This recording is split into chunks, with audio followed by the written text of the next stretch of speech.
aqui para essa sessão de defesa de dissertação que será apresentada pela mestranda Cibele Alexandre Uchoa, um trabalho intitulado A Mediação como Meio de Concretização do Princípio da Participação Popular na Solução de Conflitos Referentes ao Patrimônio Cultural.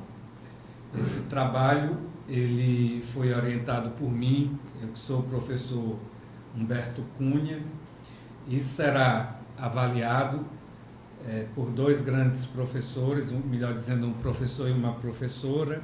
No caso aqui, a professora Ana Carla Pinheiro Freitas, da Unifor, e o professor Carlos Magno de Souza Paiva, da Universidade Federal de Ouro Preto, nas Minas Gerais. Aos dois, nossos profundos agradecimentos por mais essa sessão, porque os dois participaram também da qualificação desse trabalho. E, sem delongas, vou passar a palavra para a mestranda, que terá até 20 minutos para partilhar com a assistência o conteúdo essencial do seu trabalho. Cibele, você tem a palavra.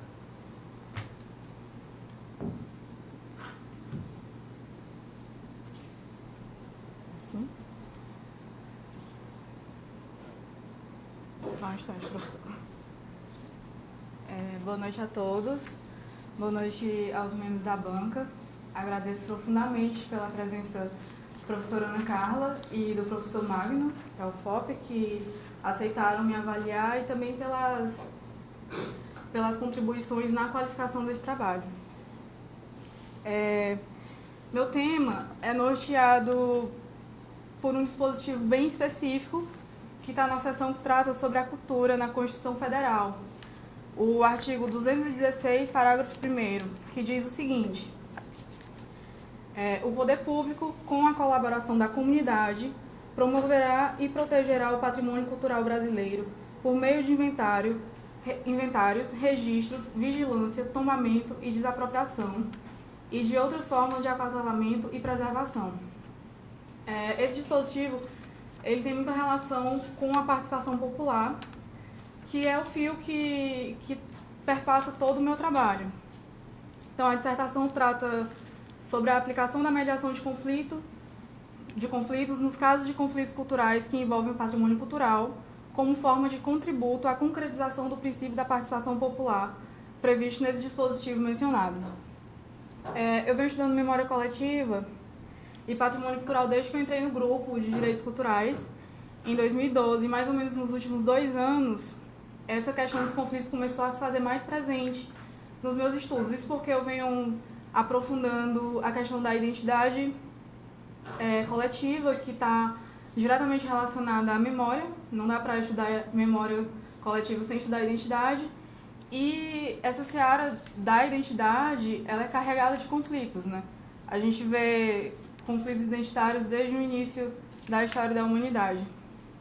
Então, surgiram inquietações sobre a não resolução desses conflitos, que na verdade parecem vir sendo cada vez mais fomentados, ao invés de resolvidos. E essas inquietações surgiram exatamente no período do mestrado, em que eu estava fazendo a disciplina de mediação e que eu tinha acabado de iniciar a especialização em mediação de conflitos. Então, na época, me pareceu muito viável e muito simples que esses conflitos fossem resolvidos através da mediação. Na verdade, eu não imaginava os percalços que a pesquisa realmente trariam, né? Não era tão simples como eu imaginava. Eu tive que fazer vários enfrentamentos no desenvolver da pesquisa, e eu, inclusive, cheguei a achar que o meu objeto não era viável. E quando eu pensei que o meu objeto não era viável, eu já estava num ponto que eu não tinha como voltar. Então, eu acabei me aprofundando mais nos estudos e vi que existiam portas, que a mediação proporcionava essas portas e que era possível fazer isso. A dissertação foi dividida em 3 capítulos, e cada capítulo dividido em 2 partes. Nesses capítulos eu procuro enfrentar os seguintes questionamentos.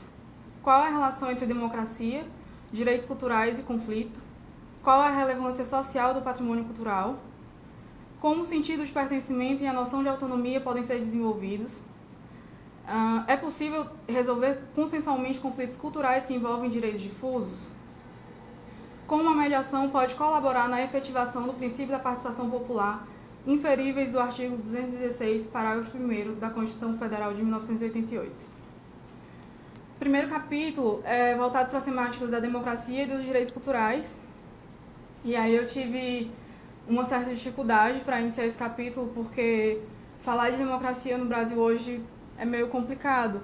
Você vai falar sobre, tendo como base a Constituição, e aí você olha para o cenário e está acontecendo várias coisas que não fazem muito sentido, né? Mas acho que deu certo. Esse primeiro capítulo, ele é como um sustentáculo para os próximos. Ele traz os fundamentos que embasam tanto a questão da participação popular, com a parte da democracia, como do patrimônio cultural, falando sobre os direitos culturais e sobre a relação da democracia com os direitos culturais. Então, inicialmente, ele traz, na primeira parte, um panorama geral sobre democracia, depois foca na realidade brasileira, trazendo a questão do período da justiça de transição e de redemocratização do país, e fazendo uma relação com os reflexos desse período e da Constituinte que deu origem à Constituição de 1988, quais os reflexos nos ideais de participação popular, nos dispositivos que tratam da participação popular, como é o caso do dispositivo que eu trato, que está na seção da cultura. E aí também os reflexos quanto aos direitos culturais, que são direitos humanos internacionalmente reconhecidos e direitos fundamentais constitucionalmente previstos no Brasil. A segunda parte desse capítulo trata dos direitos culturais, que foram conceituados, diante dos estudos, como direitos individuais e coletivos que se relacionam às artes, à memória coletiva e aos fluxos de saberes, com valores democráticos e universais, intimamente ligados ao pleno exercício das capacidades, à liberdade e ao desenvolvimento, tendo como diretriz a dignidade humana. Para além das questões conceituais e principiológicas desse capítulo,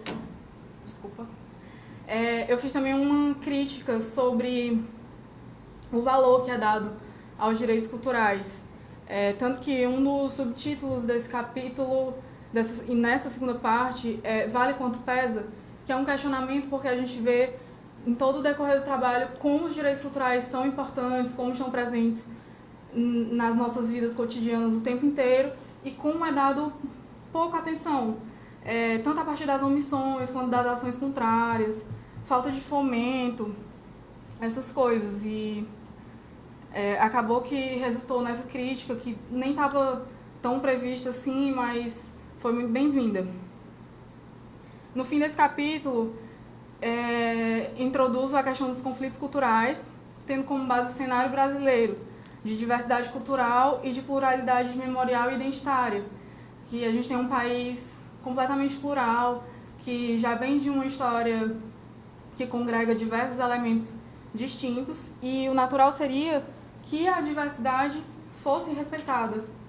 E, na verdade, a gente tem um cenário de preconceitos sendo fomentados e discurso do ódio que se alastra, e de identidades que passam a ter como uma maior visibilidade um antagonismo, ao invés de realmente um respeito à diversidade cultural.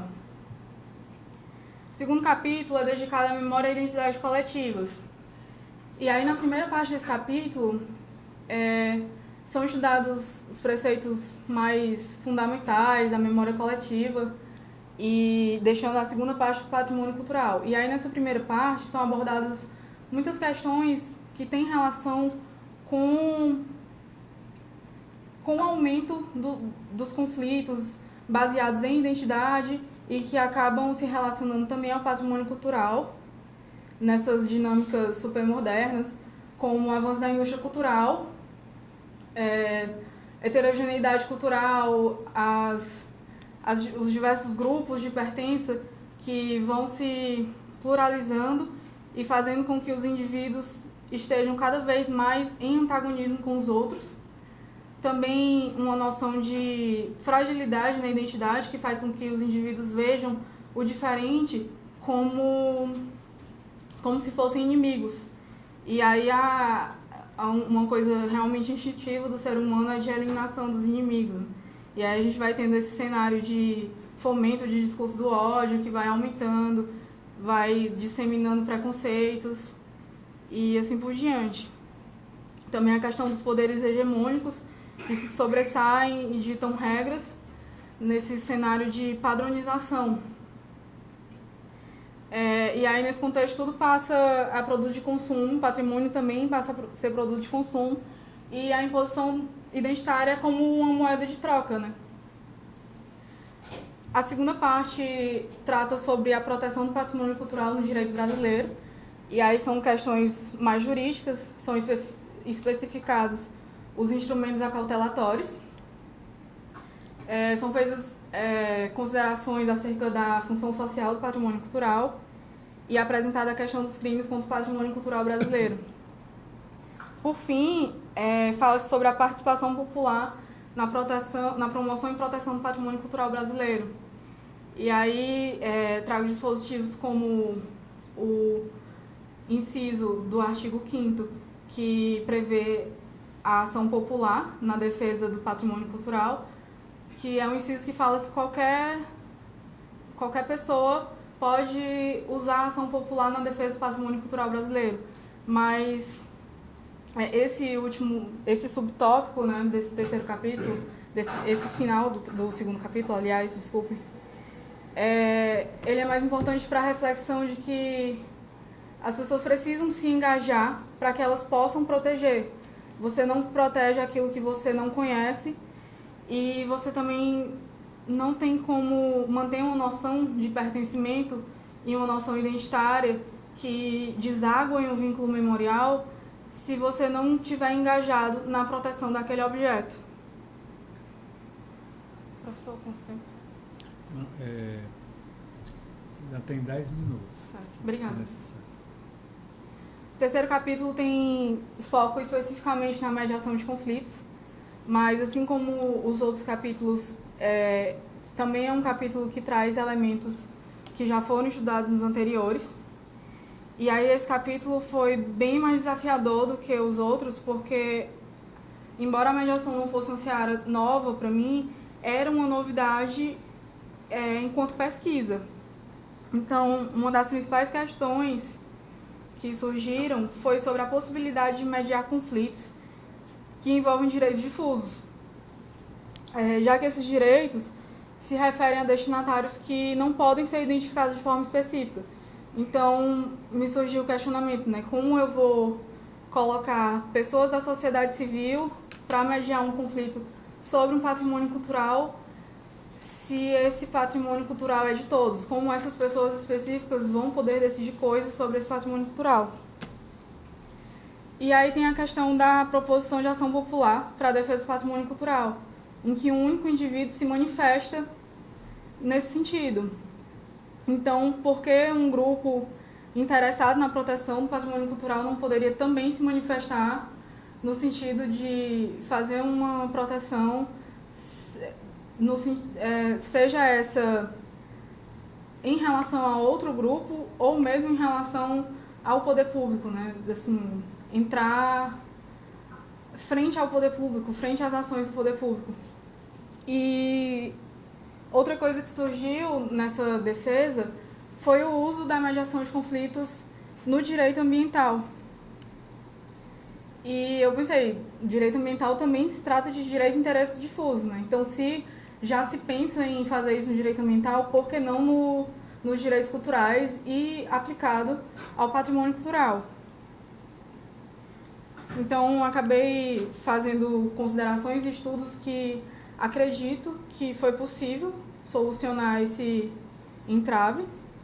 Espero que sim, depois vou saber o que os membros os examinadores acharam. E há também um outro problema, que são os entraves em relação à mediação. A mediação ainda é muito vista como um instrumento ou como um mecanismo e simplesmente não dão muita importância. É como se fosse uma formalidade que se deve cumprir antes da sessão com o juiz, por exemplo. E nos últimos 10 anos é que essa visão vem começando a mudar, mas é algo que vai aos poucos, né? Não vai mudar assim de uma vez. Então, não é só a questão dos interesses difusos, mas também uma questão de aceitação social da mediação. E a segunda parte traz exatamente as possibilidades da mediação de conflitos. E toda a análise em relação ao conflito não ser necessariamente uma coisa ruim, mas uma coisa que precisa de uma boa administração. Porque de um conflito podem surgir bons frutos, se bem administrado. E a questão da empoderação que a mediação proporciona. A mediação tem um poder de empoderar os indivíduos. E essa empoderação, ela é fundamental para o desenvolvimento de autonomia. E aí esse desenvolvimento de autonomia possibilita a emancipação individual que reflete diretamente na participação consciente nos processos políticos, né?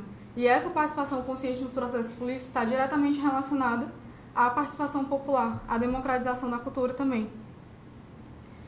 E analiso também a questão da mediação como ferramenta, como contributo para o desenvolvimento e para a liberdade, que não é uma liberdade simplesmente essa que a gente está acostumado a falar de liberdade de ir e vir, mas sim uma liberdade que tem a ver com o desempenho de capacidades, uma liberdade que tem relação com a qualidade de vida dos indivíduos, o acesso à saúde, o acesso ao lazer e também a presença de políticas públicas que proporcionem isso. Então, eu trouxe 2 casos, tentei trazer mais casos específicos. Fiz pesquisas também em relação a casos específicos de mediação de conflitos aplicados ao patrimônio cultural, mas não achei nada nesse sentido. Então, eu procurei casos que pudesse ser visualizado que a mediação era possível. Então, eu escolhi 2 casos que aconteceram aqui em Fortaleza. E aí são 2 casos que foram escolhidos pela notoriedade que tomaram. Não tentei fazer um recorte temporal que não fosse muito amplo. E aí o caso da Estação da Parangaba. A Estação da Parangaba, ela foi vista como uma pedra no metrô de Fortaleza. E ela foi tombada exatamente no período da construção do metrô. E o metrô passaria por aquele lugar e a estação seria demolida. Então, quando a estação foi tombada pela prefeitura, à época a prefeita era a Luiziane Lins, houve um grande problema, porque o Metrofor e o governo do estado queriam derrubar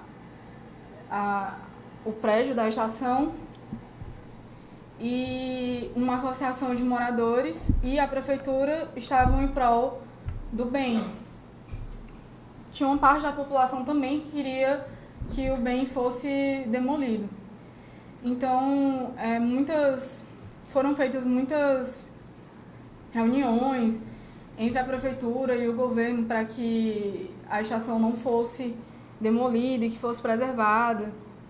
E embora tenha sido um caso que foi bem sucedido, talvez também tenha sido bem sucedido porque havia um impasse entre poderes públicos e não apenas entre a sociedade e o poder público, por exemplo. E embora também tenha sido, de certa forma, benéfico para quem queria que o bem fosse protegido, talvez a mediação tivesse, eu digo talvez porque a gente não pode realmente afirmar que um processo se daria de uma certa forma pelo uso de um mecanismo, né? Mas então, assim, talvez a mediação tivesse facilitado as negociações quanto ao bem. E aí a estação acabou sendo protegida, mas ficou embaixo embaixo, o que é aqui? Da estrutura do... Ficou embaixo da estrutura do Metrofó. E aí a gente vê que toda a questão de um poligonal de entorno do tombamento foi prejudicada, mas, por outro lado, também o bem foi protegido. E eu sou um pouco suspeita para falar sobre isso porque eu sou muito a favor da função social do bem. Então, o prédio está sendo utilizado, inclusive ligado à Secretaria de Direitos Humanos. Talvez pudesse ter sido, inclusive, feito de outra forma, de uma forma que não atingisse essa parte do entorno. O segundo caso é o caso da Casa do Barão de Camusim. A Casa do Barão de Camusim, ela estava tombada e desapropriada, que geralmente não se faz a desapropriação do bem, a não ser que o poder público tenha um interesse na utilização do bem.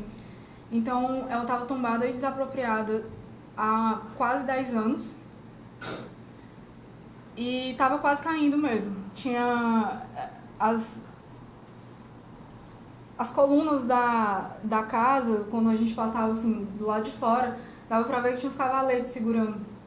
Então, ela não estava caindo só no esquecimento, estava literalmente caindo. E aí, finalmente, a prefeitura resolveu dar a destinação que o bem deveria ter, que era de servir como uma escola de arte.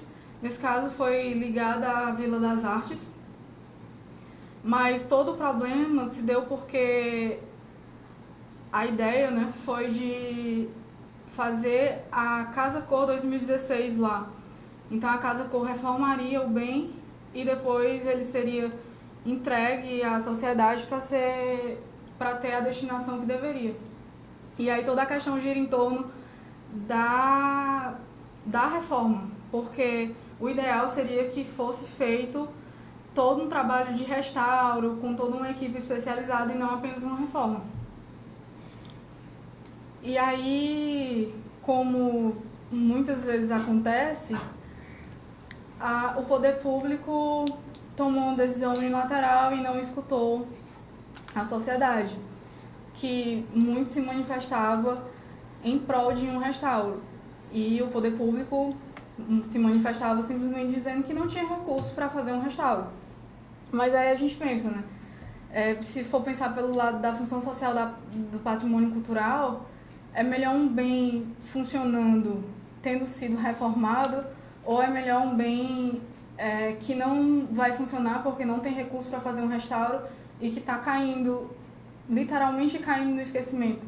E aí, assim, talvez se isso fosse trabalhado, porque a mediação proporciona trabalhar essa questão dos sentimentos e também trabalhar os posicionamentos opostos, a valorização dos posicionamentos opostos, talvez a população não tivesse saído tão descontente com essa situação da reforma. E as questões que vêm a seguir a reforma são dispensáveis a esse trabalho, assim, no sentido de como a mediação poderia contribuir, Mas, mesmo assim, eu acho relevante falar. A Casa Cor acabou deixando o bem em péssimo estado.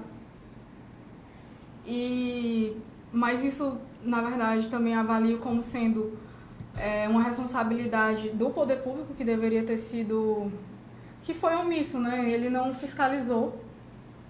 E a escola, o uso da Casa Cor para as escolas do Vila das Artes passou mais ou menos mais de um ano para retornar realmente. Foi retornar esse ano, após o Salão de Abril. Esses foram os dois casos que eu trouxe como exemplo. A conclusão desse trabalho foi de que a mediação não é capaz de solucionar todos os casos possíveis na vida, mas que ela funciona sim como um contributo à realização da hipótese e que é necessário muito mais trabalho e muitas mais ações conjuntas para que a gente possa fazer com que isso aconteça. Acho que é isso, prof. Muito obrigado, Cibele.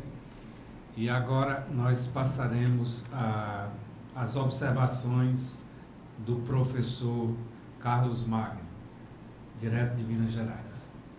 Professor Carlos, tem a palavra. Tá bom, tá ok. Então, estamos escutando bem? Sim. Estamos, sim. Estamos escutando e vendo bem.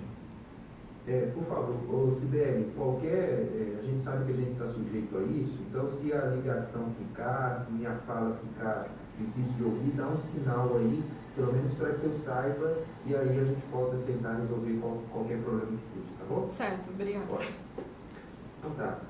Primeiro, boa noite a todos, cumprimentar a candidata Sibeli, cumprimentar o professor Humberto, ansioso pela vinda do professor Humberto aqui em outubro, aqui em Rio Preto, cumprimentar a professora Ana Carla, minha xará, todo o público aí, já vi que tem um público expressivo aí. Seus pais estão aí, Sibeli? Minha mãe está aqui. Você já conheceu meu pai, né, agora? Imagina o orgulho que ela não deve estar sentindo. Cumprimentar seu pai também. Eu, infelizmente, não conhecia ainda sua mãe, mas o seu pai, inclusive, eu tive a honra de ter uma carona com ele, né? Eu estava abandonado aí na Unifor, quase já procurando um cantinho para dormir, e a Sibeli, junto com seu pai, foram muito gentis ao me oferecer uma carona. Espero poder retribuir um dia quando vocês vierem aqui hoje. Sibeli, primeiro te cumprimentar mesmo pelo seu trabalho. E eu queria, antes de começar a fazer minhas considerações, só te contextualizar algo parecido com o que eu fiz na época da qualificação. Quando eu fui fazer a minha apresentação de mestrado, foi curioso porque ela durou muito. Foi um momento de muita tensão e ela acabou se estendendo demais. Se não me engano, na época foram 2 ou 3 horas de apresentação, mais os questionamentos. E eu fui muito criticado, muito mesmo. E me senti mal com as críticas. Em alguns momentos, os membros da minha banca chegaram a dizer que meu trabalho era um absurdo, ou como eu tinha determinada ousadia de dizer isso, e que minha leitura estava muito fraca. Enfim, foi um momento não muito agradável. Mas logo em seguida, um colega meu, que também estudou na mesma instituição, foi a defesa dele. Após a minha, se estendeu por quase 3 horas, foi a apresentação desse meu colega, e a defesa dele foi 15 minutos. Ele talvez tenha dito 10 minutos de apresentação e as colocações dos professores não foram além de mais 10 ou 15 minutos. Eu poderia dizer que não passou de 25 minutos a apresentação dele. E eu perguntei para ele o que aconteceu. Ele falou assim: não, foi tudo bem, os professores disseram que gostaram e tal. Quando saíram as notas, eu tirei a nota máxima da avaliação e esse meu colega foi aprovado, mas tirou a nota mínima. Ou seja, o que eu concluo disso tudo? Quando um trabalho é bom, e quando ele é questionado, quando ele é, por um lado ou por um outro, criticado, não necessariamente esse trabalho é ruim, ele merece academicamente ser discutido. Então, eu estou dizendo isso até por conta de às vezes aqui no Brasil, deteste generalizações, mas eu acho que pelo menos das bancas que eu já participei, eu percebo isso, né, a nossa pouca capacidade de administrar bem as críticas. Então, eventualmente, uma crítica que eu faço ou outra, por favor, entenda que ela só está sendo feita porque o trabalho merece ser criticado. E de antemão já tenho que dizer que eu gostei do trabalho. Muito obrigado pelas palavras amáveis, pelos agradecimentos. Eu tenho que dizer que a honra que é minha de ter acompanhado desde o início, quando eu estive aí em Fortaleza, até a qualificação e agora. Gostei muito da epígrafe que você escolheu, se eu não me engano, do Pink Floyd, não é? Particularmente, tem uma estrofe que me chamou muita atenção. Just a word that we all must share, it's not enough just to stand and stare. Então, para o nosso público aí, mais ou menos chamando a atenção. É um mundo que devemos todos compartilhar e que não é suficiente apenas esperar e observar. Eu gosto muito dessa estrofe porque ela conversa demais com o seu trabalho, ela conversa muito. E talvez, uma primeira colocação que eu fosse colocar muito cuidado todas as vezes que você usa a expressão respeito, e ela aparece recorrentemente no trabalho, em todos os capítulos, nos 3 capítulos, mais introdução e mais conclusão, a importância do respeito à diversidade, ao pluralismo cultural. Hoje, no nosso estágio de desenvolvimento humano, talvez a palavra tolerância, a palavra respeito não sejam as mais adequadas para se pensar em patrimônio cultural. É mais ou menos, e aí eu vou mudar meu tom de voz aqui para fazer um deboche, mas é mais ou menos alguma coisa do tipo: eu tolero a sua cultura, eu respeito a sua expressão cultural, como algo, como se fosse você do seu lado e eu do meu lado. Sendo que no estágio em que nós estamos, a necessidade que nós temos de efetivamente discutir pluralismo cultural é a ideia própria da música sua, que não é suficiente apenas esperar e observar. Nós estamos num mundo onde é preciso compartilhar. Então, a ideia de compartilhamento cultural, que é tão bem trabalhada pelo professor Boaventura, professor colega de Coimbra, é algo que o próprio professor Boaventura fala. Cuidado com a ideia de que nós precisamos respeitar a cultura do outro. Claro que ela é um primeiro estágio. Sem respeito não há que se falar de nada. Mas hoje em dia é pouco. O pluralismo cultural ele tem que ir um pouco além do respeito. Tem que envolver também a ideia de alteridade. Eu me permitir participar da cultura do outro e deixar que o outro participe da minha cultura, da maneira mais espontânea possível e não também forçada. Né? Eu quero contextualizar a minha fala seguinte com um episódio que aconteceu aqui em Ouro Preto esse mês. Você sabe, o professor Humberto, a professora Ana Carla, o público todo também sabe, em 5 de novembro de 2015, nós tivemos o rompimento da barragem de Fundão, no complexo minerador da empresa Samarco, aqui na cidade de Mariana, que é coladinha com Ouro Preto.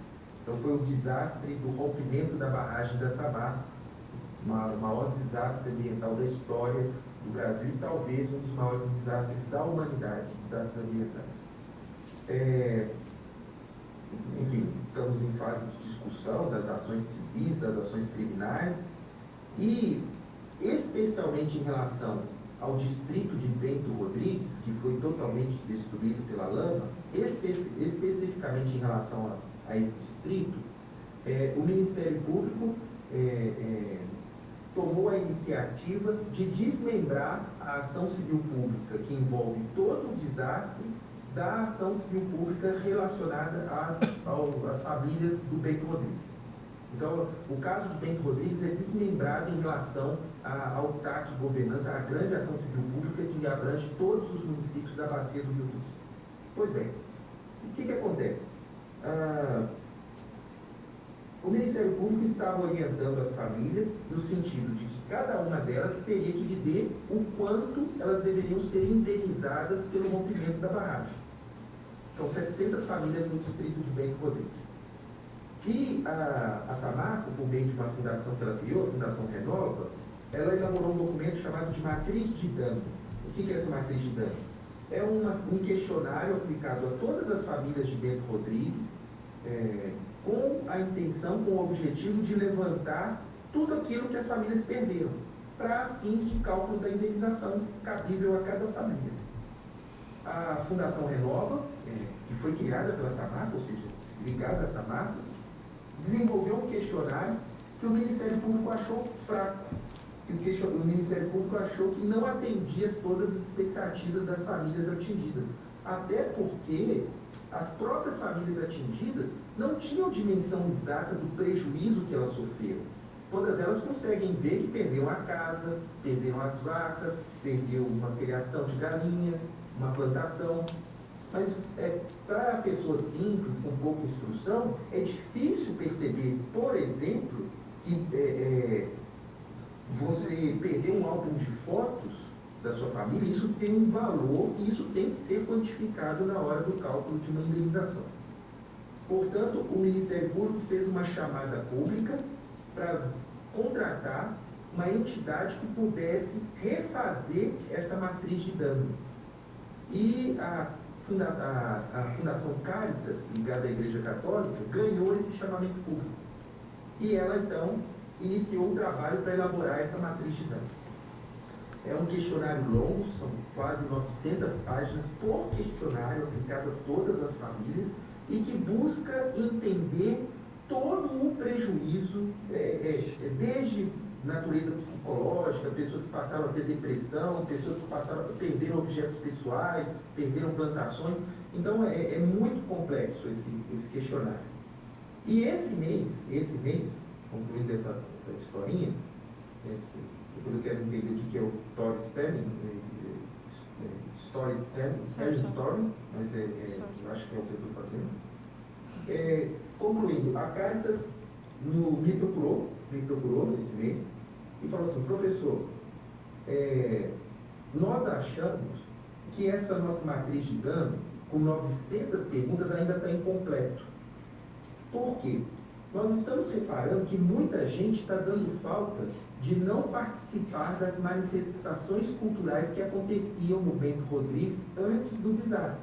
O desastre destruiu o distrito, não existe mais o distrito, né? Então, por exemplo, havia a procissão do Menino Jesus no mês de novembro, que as pessoas organizavam e faziam essa procissão da igreja do Bento até a igreja das Mercês. E com o desastre, não pode ter mais essa manifestação cultural. E aí, o pessoal da Caritas me procurou e falou: professor, é possível pensar numa indenização de caráter individual para as famílias, em razão de um dano, um prejuízo decorrente ou sobre o patrimônio cultural? Ou seja, uma família que não pode mais participar da procissão do Menino Jesus. Isso pode significar uma reparação de caráter individual? Posso pensar R$1.000, R$10.000, R$100.000 para essa família por não ter mais, por não participar mais? E a primeira reação minha foi de dizer o que eu acho que eu li no seu trabalho. Não, é um dano de natureza difusa. Como é que eu vou calcular uma reparação de caráter individual decorrente de um dano a direito difuso? Afinal de contas, não dá para mensurar. Deve ter famílias lá que nem eram católicas, que nem participavam da procissão. Da mesma forma, deve ter gente que nem era do Bento, era de outras cidades, mas que ia lá para a procissão. Então, a titularidade é muito indeterminada. Não é possível prever uma indenização de caráter. Pode-se prever uma indenização coletiva, que vá para um fundo coletivo. Mas uma indenização de caráter individual para cada família, a minha primeira reação foi dizer que não tinha como. E depois, amadurecendo melhor a ideia, conversando com colegas da faculdade, com outros colegas, inclusive que discutem os direitos culturais, eu falei assim: mas também não é justo. A gente não pode esperar que a perda de um patrimônio cultural vai afetar toda a coletividade com a mesma intensidade. Quem frequentava anualmente a procissão do Menino Jesus é efetivamente e diretamente mais prejudicado. E como que eu não vou fazer uma reparação a essa família especificamente? Então nós iniciamos aqui, e o seu trabalho me ajudou inclusive a enxergar muitos aspectos nesse sentido, nós iniciamos aqui um esforço de tentar entender, talvez até a partir de um novo marco de compreensão do direito no Brasil, de reparação de natureza civil individual decorrente de dano a direito difuso, né? Mas aí, olha só, eu levo um susto quando eu leio seu trabalho, abre aspas, é uma frase sua da página 102. Essa justificativa se dá pela indisponibilidade do direito ao patrimônio cultural, uma vez que se trata de direito difuso, e, consequentemente, pela impossibilidade de identificar de forma individual os destinatários desse direito. Essa sua frase é exatamente a mesma frase que eu tive quando o pessoal da Caritas me procurou. É impossível identificar de forma individual os destinatários de um direito difuso. Mas eu confesso que depois eu fico um pouco aliviado com o seu próprio trabalho. Aqui na página 104, abre aspas, é a sua fala, essa situação de crise no judiciário abriu as portas para soluções que não se baseiam nas soluções habituais que provêm como opções de perder ou ganhar, mesmo que a prática processual, arraigada nas instituições e nos costumes, ainda crie uma barreira a esses outros formatos de acesso à justiça. Então, 2 páginas a seguir, eu fico aliviado porque você reconhece que o nosso modelo processual e judiciário hoje ainda não está plenamente apto a dar resposta a todas as nossas expectativas, por exemplo, de reparação a dano a direitos de caráter difuso. Então, muito providencial o seu trabalho, a leitura do seu texto, com esse momento específico de pesquisa minha aqui, e com uma demanda de caráter muito prático, muito mesmo, que é, agora dia 5 de novembro, se você fizer as contas, vai inteirar 3 anos do desastre da Samarco. E em 3 anos prescreve o direito de requerer indenizações de caráter civil. Não é? Então, essa matriz de dano ela tem que estar pronta logo para que as famílias tenham subsídio para pleitear suas respectivas indenizações. E o prazo está correndo agora, dia 5 de novembro. Bem, em termos metodológicos, eu só queria contextualizar a importância do seu trabalho. Estou querendo, na verdade, fazer uma defesa em seu favor. A justificativa do seu tema é muito apropriada para as demandas que nós temos hoje no Brasil.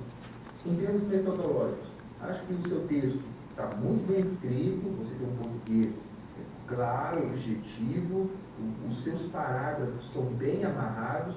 Em alguns momentos eu até acho que os capítulos ou alguns temas não estão bem amarrados, mas em termos semânticos, os seus parágrafos são muito bem amarrados.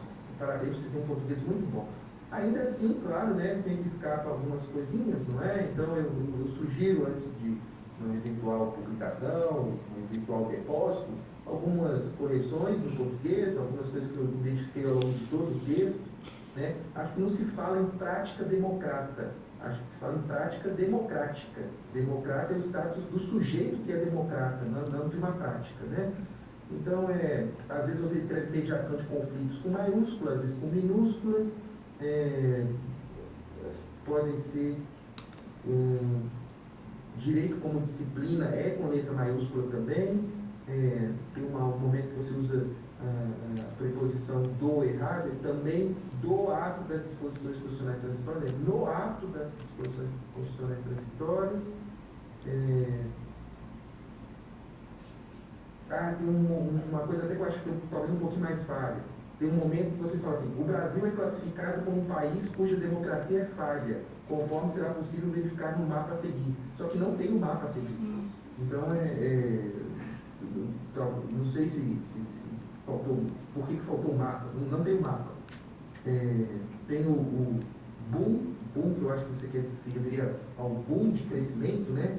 Acho que esse boom, talvez fosse adequado colocar ele entre aspas ou em itálico, no momento que ele está só como se fosse um texto normal, sem itálico e sem aspas. E tem algumas você faz muitas afirmações categóricas que eu acho interessantes, que eu até tendo a concordar, mas que eu acho que no nível do mestrado a gente ainda não tem tanta autoridade assim para fazer essas afirmações. Talvez fosse bom ter alguma referência. Eu vou dar um exemplo apenas, mas são vários, e em todas as minhas anotações eu pretendo te passar, como eu fiz no caso da clarificação, todas as minhas anotações eu te passo. Olha só a afirmação que você faz. Apesar de um histórico anterior de documentos internacionais e até investidas que quase tornaram institucionais, no Brasil as ações no sentido de fundamentar e criar instrumentos de proteção ao patrimônio cultural foram efetivadas a partir da elaboração da Carta de Fortaleza em 1997. Mas será que a Carta de Fortaleza é quem inaugurou as políticas de proteção ao patrimônio cultural brasileiro? Talvez, eu até acho que aqui você estava querendo se referir ao patrimônio imaterial, porque logo em seguida, em 2001, tem o decreto de patrimônio imaterial. Mas aqui tem um erro, porque você falou assim que é a Carta de Fortaleza que fundamenta e cria os instrumentos de proteção ao patrimônio cultural no Brasil. acho que em 97, acho que antes disso já tinham outros instrumentos, mas talvez se tivesse referido ao patrimônio imaterial. Também, ainda no contexto de análise mais metodológicas, eu fico assustado com uma outra afirmação. Olha só, abre aspas, é uma fala sua. O que é cultura? A resposta a essa pergunta, tendo como base o demandante direito, é simples. Santo Deus, eu não sei se é tão simples assim não. Isso em decorrência do caráter limitante desse. Eu até entendi, o direito ele tem esse caráter mais dogmático, mais subjuntivo, não é? De simplificação, mas mesmo sob o olhar do direito, eu acho que a resposta ao que é cultura não é simples. Ou às vezes tem algum autor, alguma referência doutrinária que te convença que é simples. Por isso eu queria ver essa referência. Então, ainda que talvez eu tenda a concordar com essa afirmação, eu gostaria de ter, para essas frases mais categóricas, tivessem referências, uma fonte, que pudesse só te tornar mais forte, depois eu leio a palavra, tornar mais forte o seu argumento. Enrobustecer. Enrobustecer. Enrobustecer. O professor Humberto me ajuda depois. São utilizados recursos. Eu desconfio. Na sua introdução, você fala que no decorrer do trabalho você se utiliza dos recursos metodológicos como o storytelling. Desculpa a minha ignorância, eu não sabia que isso é um recurso metodológico, storytelling. Aí você pode anotar aí, porque depois eu queria que você me explicasse melhor o que é o storytelling e como que você usa ele no seu trabalho.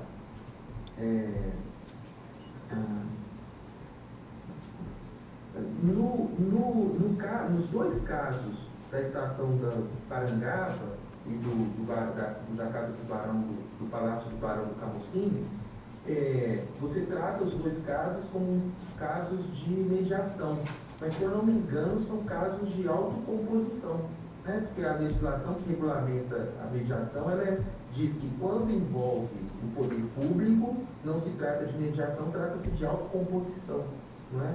Aí depois eu queria que, se você acha prudente também, me explicar, afinal de contas, existe diferença entre mediação e autocomposição? Eu sei que na legislação ele distingue os dois. Mediação para mediar conflito entre particulares e autocomposição quando o poder público está envolvido.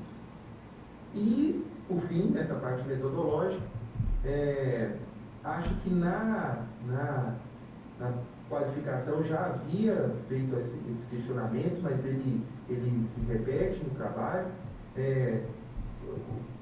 Em vários momentos você tem hora que você usa coletividade, hora sociedade, hora comunidade. Eu acredito, e tem situações, por exemplo, na página 97, onde no mesmo parágrafo você tem hora que fala coletividade para em seguida falar a sociedade. Você usa as duas expressões no mesmo parágrafo. Você trata os dois como sinônimos? E será que a gente pode dizer que coletividade é sinônimo de sociedade? A gente está falando em patrimônio cultural, em memória coletiva. Às vezes sim, mas aí eu gostaria de entender por quê. Eu, particularmente, prefiro sempre usar a expressão comunidade. Comunidade é aquilo que é comum a um grupo de pessoas. E pode ser um grupo de pessoas local, regional, nacional, até mesmo mundial. O que é comum à humanidade? Não é? Então eu gosto de usar a expressão comunidade por conta do radical comum. E quando a gente fala em memória, a gente está falando de memória comum a um grupo, não é? Seja menor ou seja maior. Bem, coincidentemente, eu estou orientando uma candidata ao mestrado, ao título de mestre também, e ela está estudando, olha que coincidência, as audiências públicas como instrumento adequado no processo de tombamento. Ela está discutindo o instrumento audiência pública e vendo se ele é adequado ou não para incluir o debate da comunidade no que deve ser ou no que deve ser tombado, o que deve ser e o que não deve ser tombado.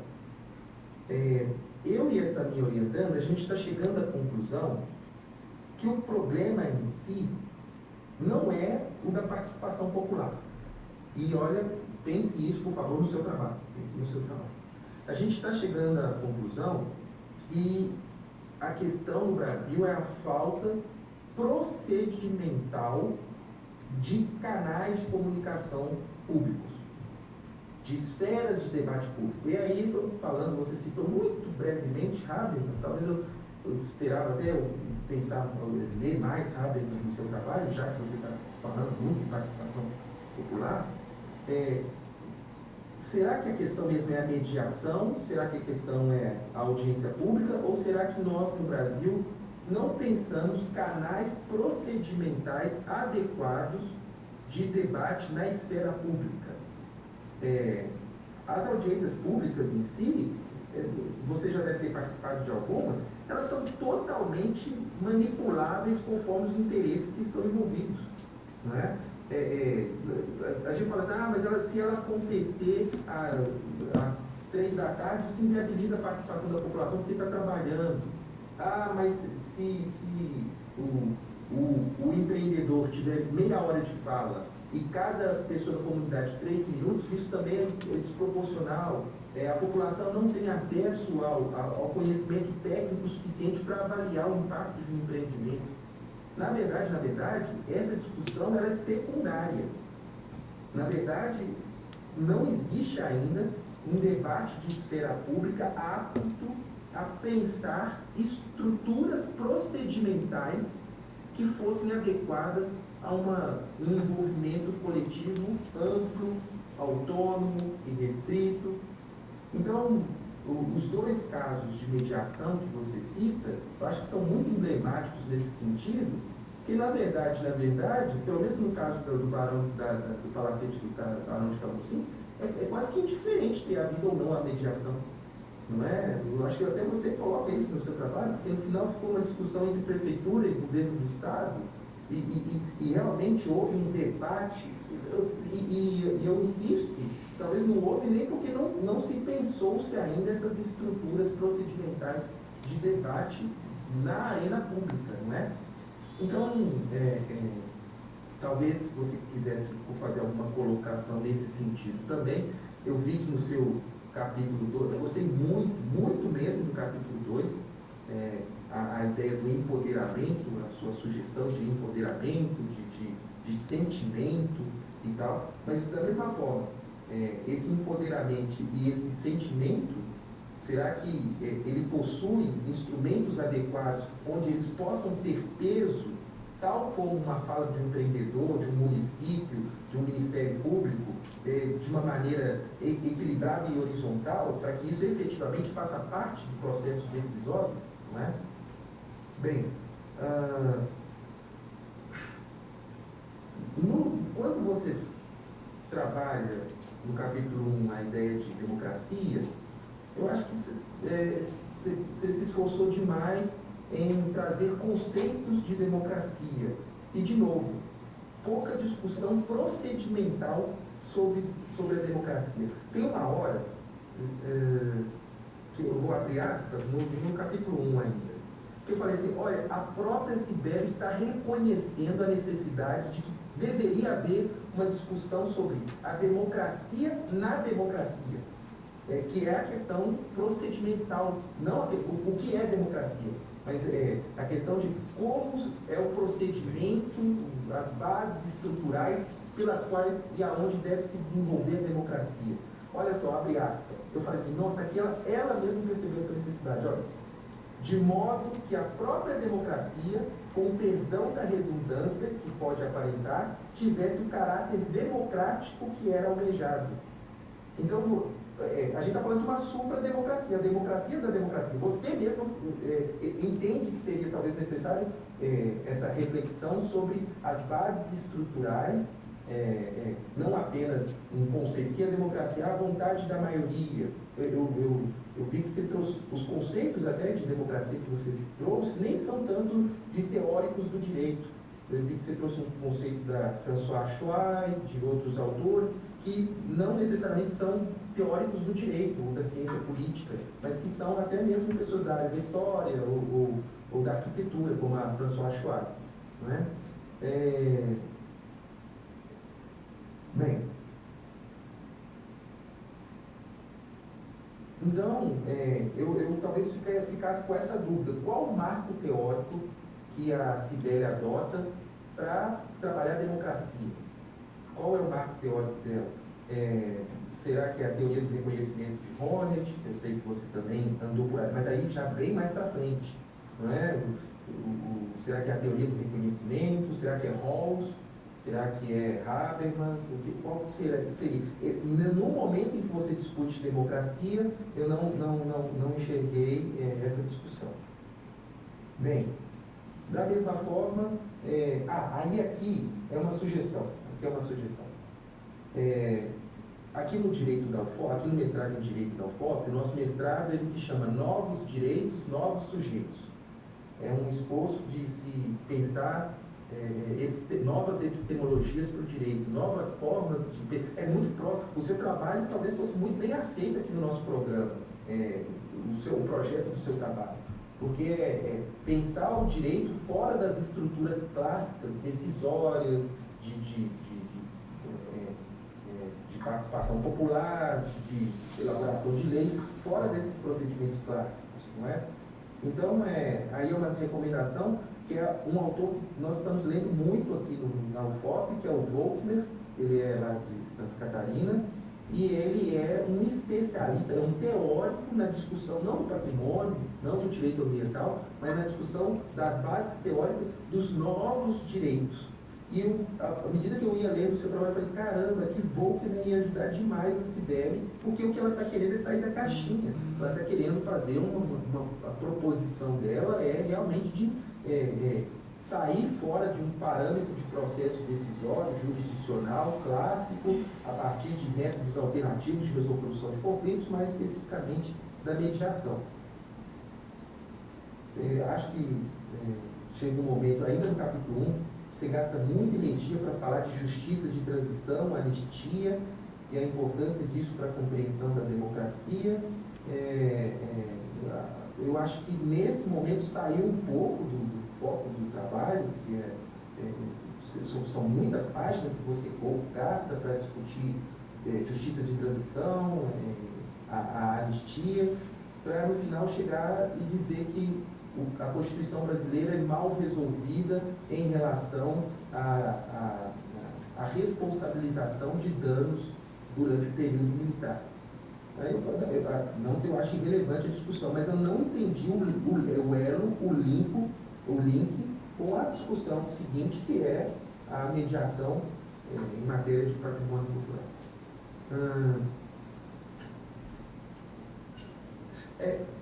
Eu li o seu lugar, ainda no capítulo 1, já passando para o 2, eu li um momento que você coloca assim, o direito ao patrimônio cultural, você sugere que o direito do patrimônio cultural se enquadra em uma das 3 divisões dos direitos culturais.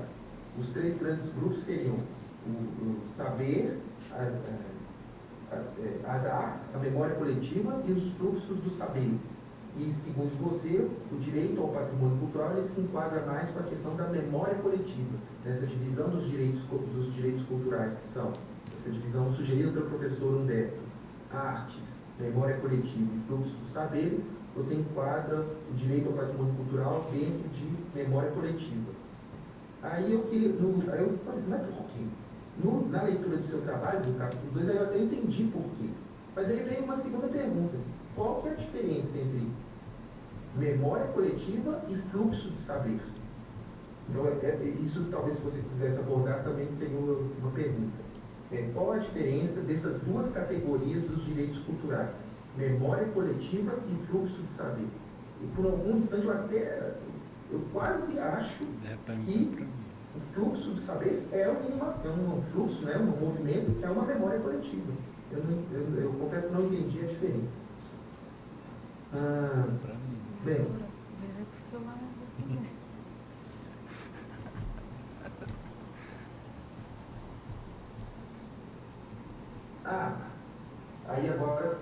mais uma pergunta.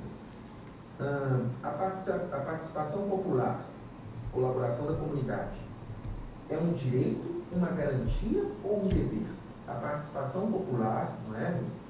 Na definição das políticas públicas em matéria de patrimônio cultural, na mediação, a participação popular, ela é um direito, uma garantia ou um dever? Porque, olha só, na página 48, você diz que é necessário compreender que a participação popular é uma faculdade que não pode ser exigida. Então, ele coloca que é uma faculdade, na página 48. Só que na página 96, você coloca: o dever de proteger e promover esses símbolos representativos cabe à coletividade. Então, a participação popular, ela é um direito ou ela é um dever?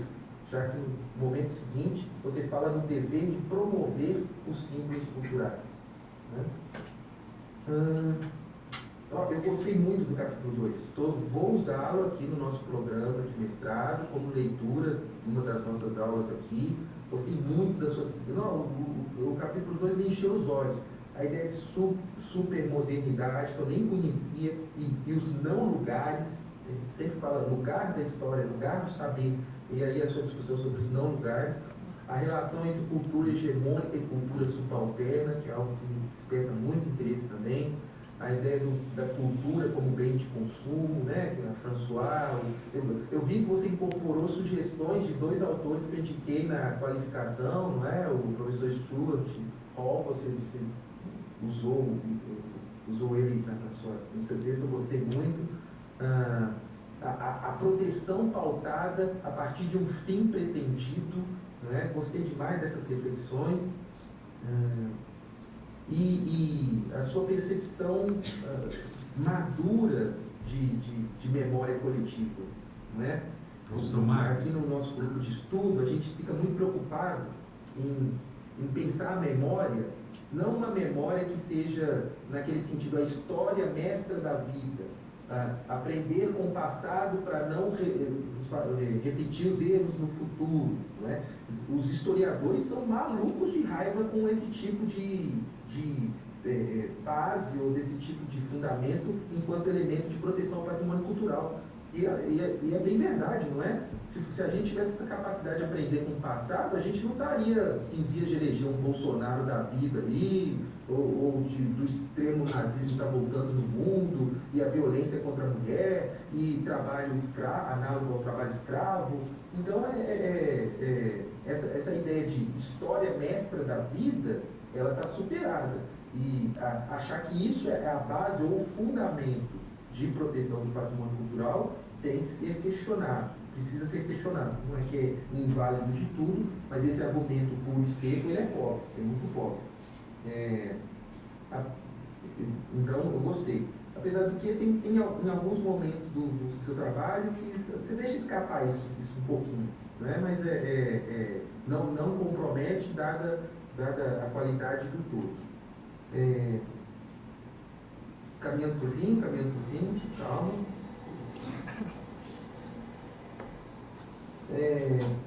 Tem um erro. Você diz que quando você fala de inventário, você diz que os inventários não são regulamentados e que não produzem efeitos. Ele não é regulamentado no âmbito federal, né? Aqui em Minas Gerais o inventário é regulamentado, na cidade de Rio Preto também, existe a lei do inventário aqui. Então, no âmbito federal, ele concorda, ele não é regulamentado, mas no âmbito estadual, em muitos municípios, em vários estados, ele já é regulamentado. E o inventário produz efeitos jurídicos, sim.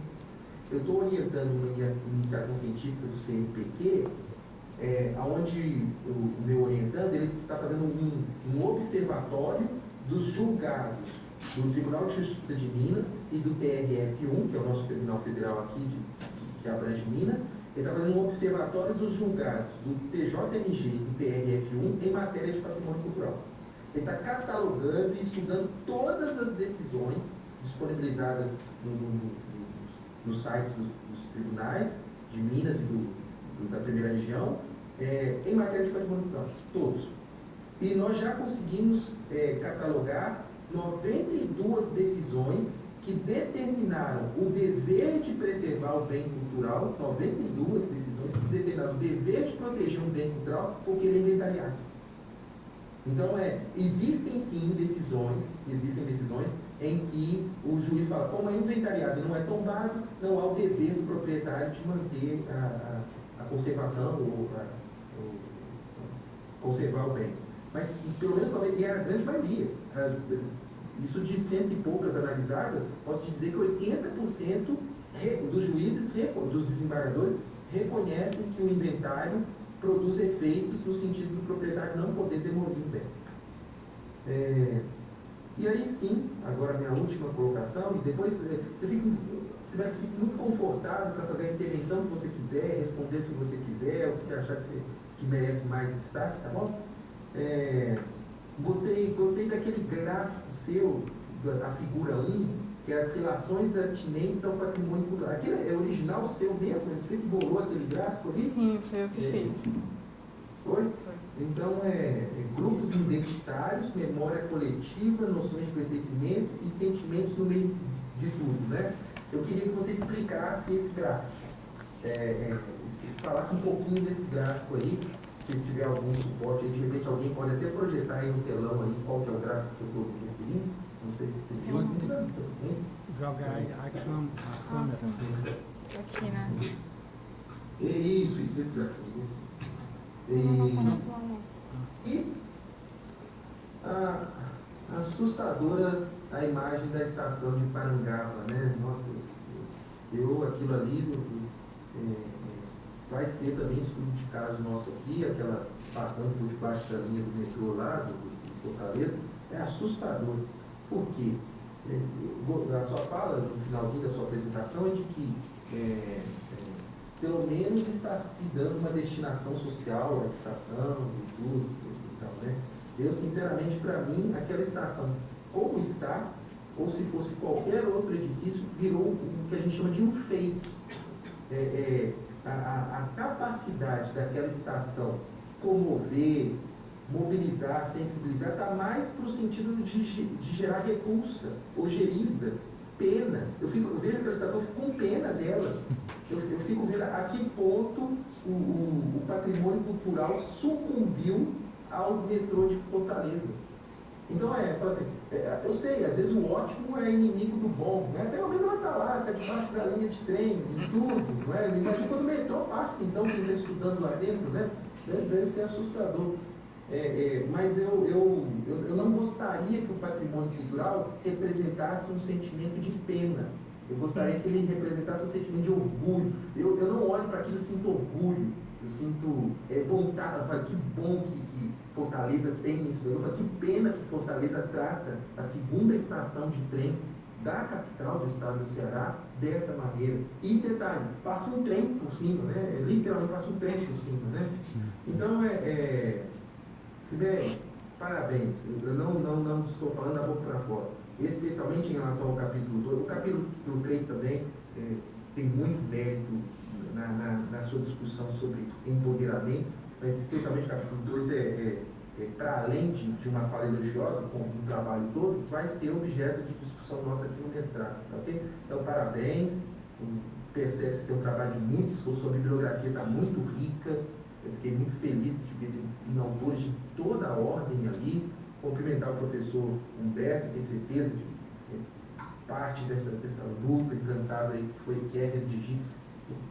A gente chama monografia só da graduação, né? Mas monografia, na verdade, é a dissertação e a tese, porque é um trabalho mono, sozinho, solitário, árduo, penoso. Então, a minha fala é de total parabéns pelo seu trabalho e pela contribuição que você está dando para o Brasil em matéria de patrimônio cultural. E insisto, tudo que eu coloquei, teria mais 1 milhão de colocações aqui para fazer, é só porque o trabalho merece esse tipo de colocação, tá ok? Muito obrigado. Muito obrigado, professor Carlos Magno, professor Magno. E antes, como ele não fez perguntas específicas, aliás, ele fez muitas perguntas específicas, mas deixou você à vontade, eu vou passar logo a palavra para a professora Carla, para que ela faça suas considerações. Boa noite a todos. agradeço o convite do professor Roberto, participei da qualificação da Cibele. A Cibele foi minha aluna na disciplina de Direito Ambiental. Foi muito bom, foi muito frutífero aquele encontro. E eu lembro que a Cibele, acho que pode falar isso assim, bem em off, ela disse, professora, quase que eu desisto do direito, eu não gosto de direito, assim.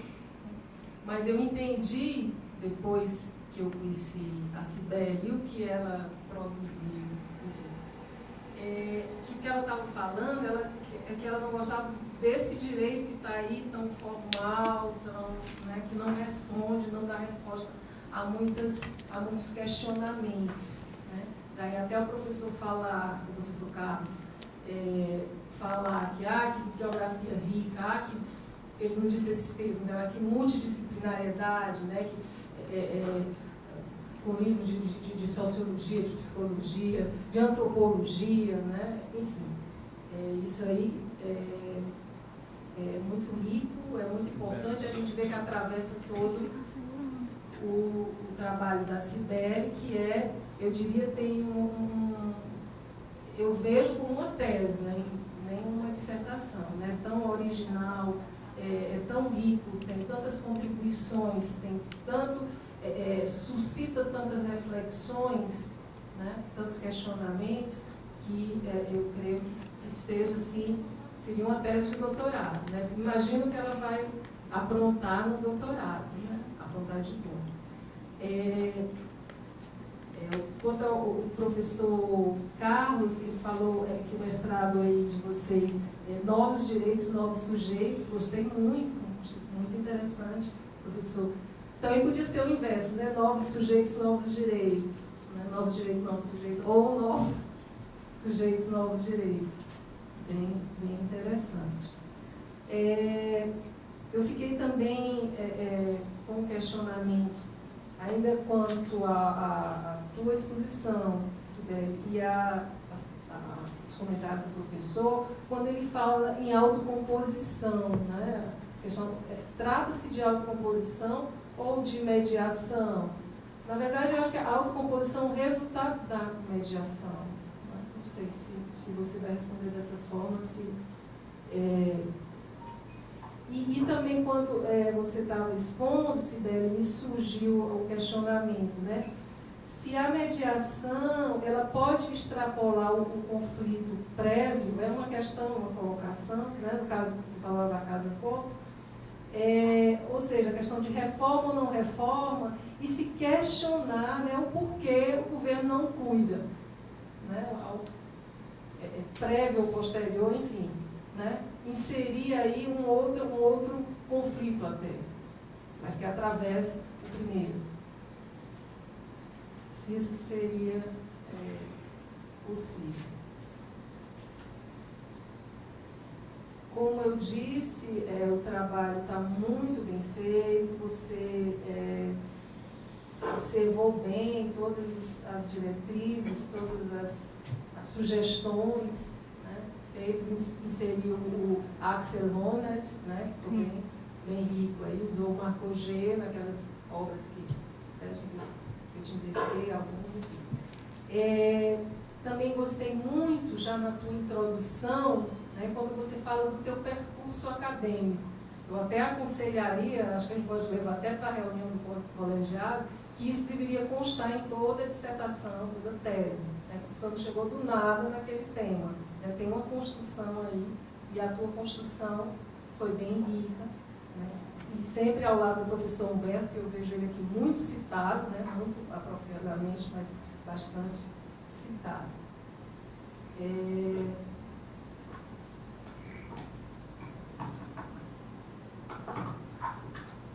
Sim, ainda na introdução, Cibele, você fala assim, direitos culturais, direitos humanos, direitos fundamentais. Eu não entendi bem se você quer dizer que os direitos culturais são direitos humanos, são direitos fundamentais. Parece que você aloca 3 categorias, que seriam um outro direito, né? Aqui não está com página, número de página, mas é aqui, na quarta, depois da introdução, quarta página, quando você fala assim: nesse sentido, são apresentados fundamentos referentes à democracia, bem como o contexto de redemocratização do Brasil após o período ditatorial, militar e a relação direta com as diretrizes que dizem respeito à participação popular e aos direitos culturais, direitos humanos e fundamentais, que se ligam a inúmeras situações e relações sociais. Parece que são 3 modalidades de direito.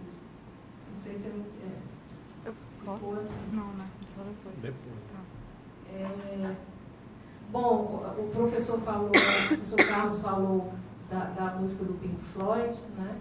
E eu falo das Cidades Invisíveis do Ítalo Calvino, né? Cujos fragmentos da obra, né? Então, tem 3 fragmentos na entrada de cada capítulo teu, né? E muito pertinentes. Eu sempre, quando leio uma dissertação, uma tese, eu meio que dialogo, eu coloquei aqui lindo, então quando eu te emprestar, né? Às vezes palavras em língua estrangeira, enfim, para mostrar o que eu concordo ou não concordo, né? Então, achei assim, principalmente quando você fala aí do Marco Polo, descreve uma ponte, pedra por pedra, então esse primeiro aí eu gostei ainda mais que todos os outros, mas que conversa muito com o teu capítulo.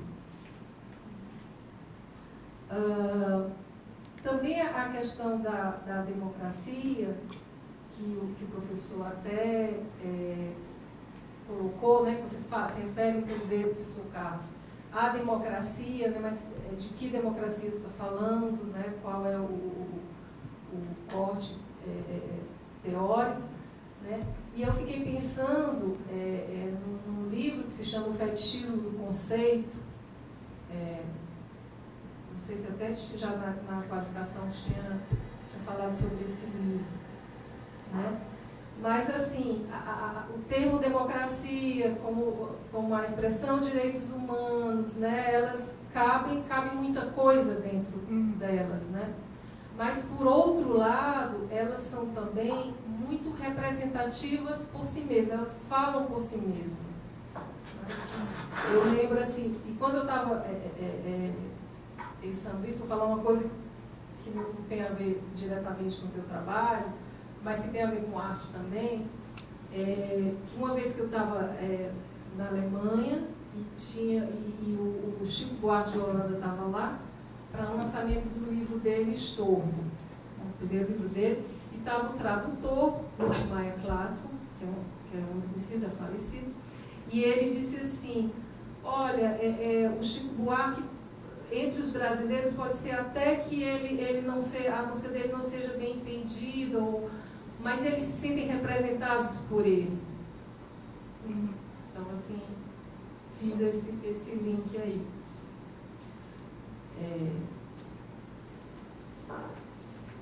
Então, assim, tem um significado mesmo que intuitivo, digamos assim.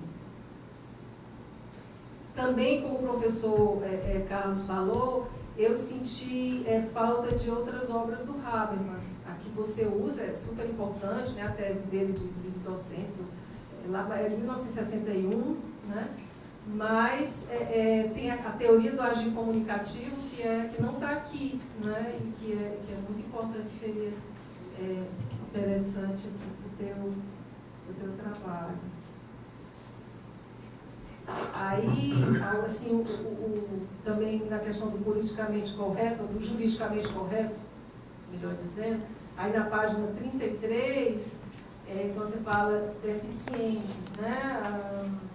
Fim do parágrafo que é cortado, é o primeiro parágrafo que está na página. Se fala os grupos étnicos alvos de racismo, das crianças e adolescentes, idosos, de deficientes. Agora se usa pessoa com deficiência, né? Depois do Estatuto da Pessoa com Deficiência.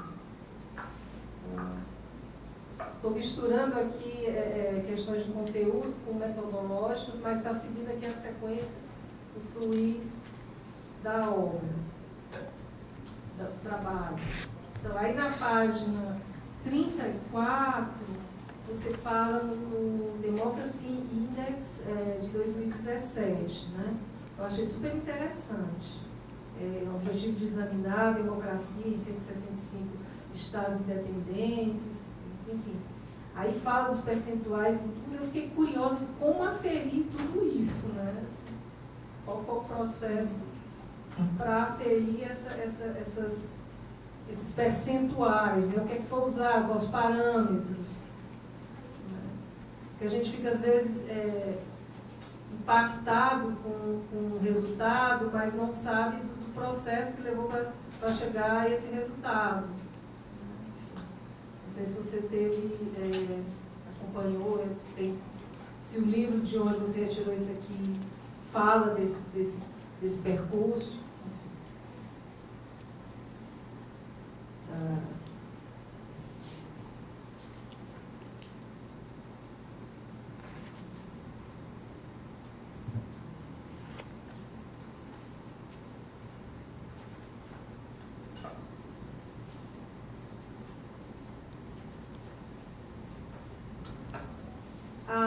Outra, na página 67, né, sobre o segundo parágrafo, sobre as relações referentes ao tempo e às gerações passadas, presentes e futuras, Andreas Hilsen apresenta a superação de uma etapa do processo de construção memorial, uma vez que a crescente distância temporal e geracional permitiu que a memória enfocasse mais do que apenas os fatos, motivo pelo qual tornamos-nos cada vez mais conscientes de uma memória social e coletiva, de como a memória social e coletiva é construída através de uma variedade de discursos e diversas camadas de representações. Eu achei bem interessante, importante aqui a questão o papel dos fatos, né? Porque no direito, né, os fatos são muito importantes. Mas de que fatos você está falando? Quem conta os fatos? Né? Então tem o Nietzsche que fala, né, exatamente o oposto. Né? Ele diz assim, que as pessoas dizem, contra fatos não há interpretações. E ele fala, interpretações é o que há. Né? Aqui fica bem emblemático isso aí, achei bem interessante o teu trabalho.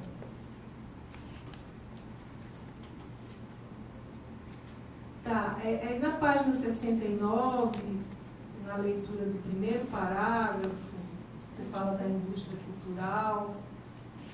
Eu, como não sou da área dos direitos culturais, você sabe disso, né?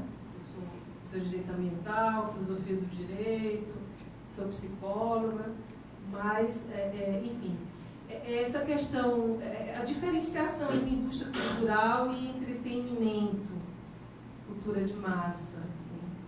Eu queria que você esclarecesse isso aí para mim.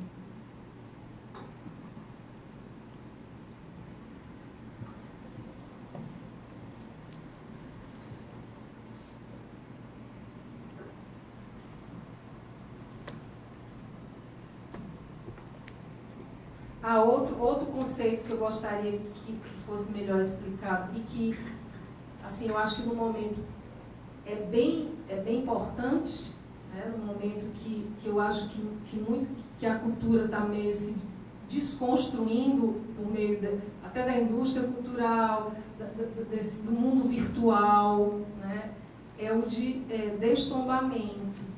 Queria que você explicasse esse conceito aí nesse contexto. Como o professor Carlos falou, não precisa explicar agora, você pode também fazer, depois você escolhe aí o que você quer responder diante de tantas indagações.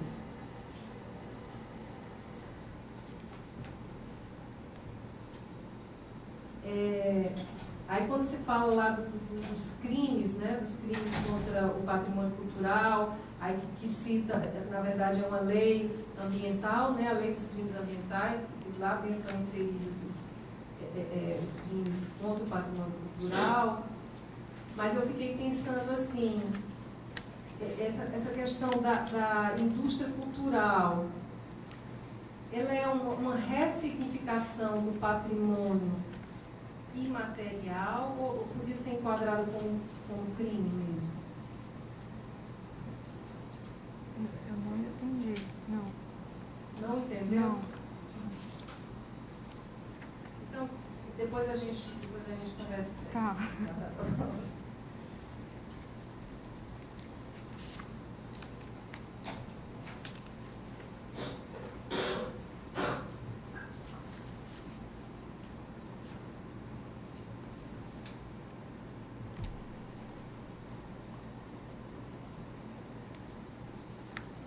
Aí também uma parte que até o professor Carlos falou, na questão da supermodernidade, pós-modernidade, tempos líquidos, essas significações para a modernidade líquida também, digital, também se fala de tempos líquidos.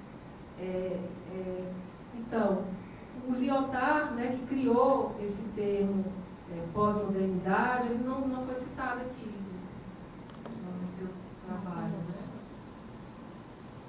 Ele tem um livro, Jean-François Lyotard, Pós-Modernidade, título do livro. Bom, mas ele fala no livro que caracteriza essa pós-modernidade é o fim das grandes narrativas, né? Então, no âmbito da cultura, poderia se falar na dissolução das narrativas culturais por meio da indústria cultural. Também não sei se você entendeu. Entendi. Dessa eu falei dizer.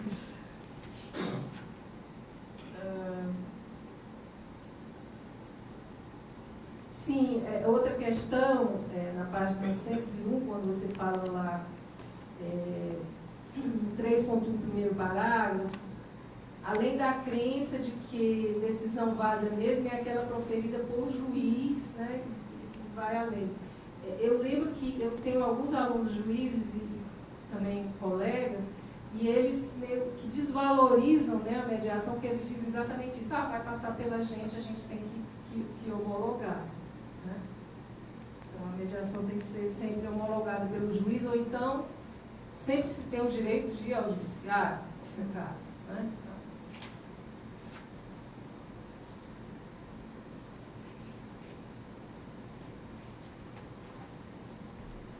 Aí tem algumas questões de formulação,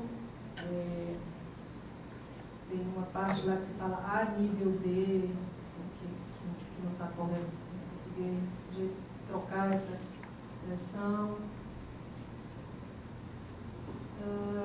Sim, tem uma parte aqui para mim, bem significativa, quando você fala do Luiz Alberto Vará, né, você fala na página 108, os tipos de mediação nem sempre são consensos na literatura especializada, sendo possível encontrar, né, na nomenclatura. Aí você fala da nomenclatura facilitadora, na verdade são modalidades ou uma classificação, não sei se é só nomenclatura, é isso? É nomenclatura para dizer a mesma coisa em termos diferentes, ou existe uma diferenciação do que o Vará chama de terapia do amor mediado, quando se fala em facilitação, facilitadora, enfim. Porque aqui depois, no último parágrafo da página 108, você fala a escola tradicional, a escola transformativa e a escola circulativa, e aí não fala, eu senti falta, eu queria saber qual a contribuição do Vará, qual a diferenciação do Luiz Alberto Vará, o que é que ele contribuiu, qual o diferenciador dele. Porque eu lembro que eu fui aluna dele no mestrado na Federal, há muitos anos atrás, e ele dizia assim, para ser mediador, é melhor nem estudar direito. O direito atrapalha.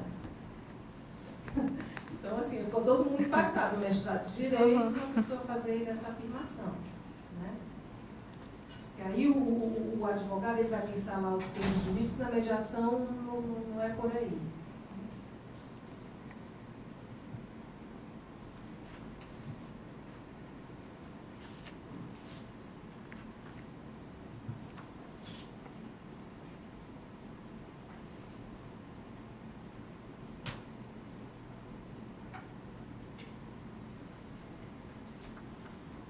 Também eu fiquei uma questão do direito ambiental, né, que o direito ambiental é essencialmente o direito difuso. Né? Aí você fala, por vezes, que o direito, às vezes você fala nos interesses culturais, no direito cultural, como coletivo e às vezes como difuso aqui no teu trabalho. Por vezes você fala, você usa uma outra denominação. Depois eu posso te passar onde eu encontrei isso. Não sei se foi proposital ou se foi... Não, foi erro mesmo. Foi erro mesmo. E eu fiquei pensando também no correr do teu trabalho, principalmente quando você fala aqui, não é na página 121, mais à frente, você fala do direito penal, um link da justiça, com a justiça restaurativa, por abrir cabeça, né? Que tem como um dos instrumentos a mediação. Né? E que está muito em voga, está muito no momento.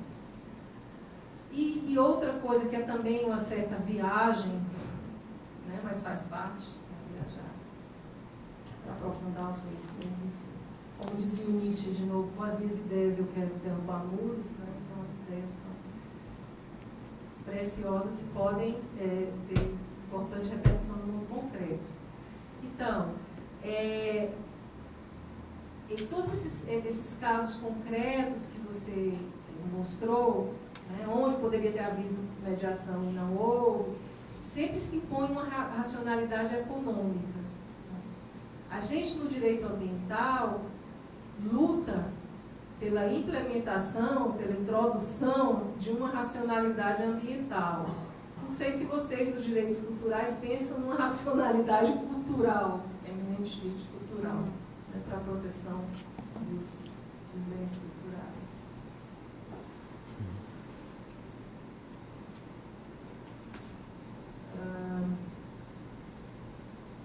Também eu achei muito importante aqui, quando você trata da questão da emoção, aqui na página 128, você fala no fim do primeiro parágrafo, a administração das emoções com o fim de repercutir positivamente no processo o ponto de relevância da questão.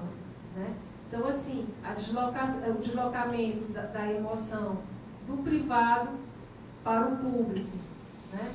Que já aí você poderia citar aqui, eu não sei se quando for publicar o livro, se você acha conveniente ou não, o próprio Freud, no Mal-Estar da Civilização, né, que ele fala desse deslocamento, e também em outro texto dele, em que ele fala da sublimação, né, que o ser humano tende a satisfazer todos os seus desejos, né, e uma forma de ficar satisfeito, né, mesmo que não satisfaça diretamente os seus desejos individuais, ele volta esse vetor para o interesse público e fica feliz com isso. Né? E realiza um interesse público em vez de um individual e fica satisfeito, fica feliz, é uma das possibilidades de ser. Na página 132, quando você fala do Duchamp, fala a questão da alteridade, a gente falou anteriormente no Rondet, você poderia também falar no Levinas, não sei se você conhece aquele conceito dele de alteridade, que a pessoa é mais que a alteridade, né? O indivíduo só existe por causa do outro, não é nem respeitar o outro, é a existência por conta da existência do outro.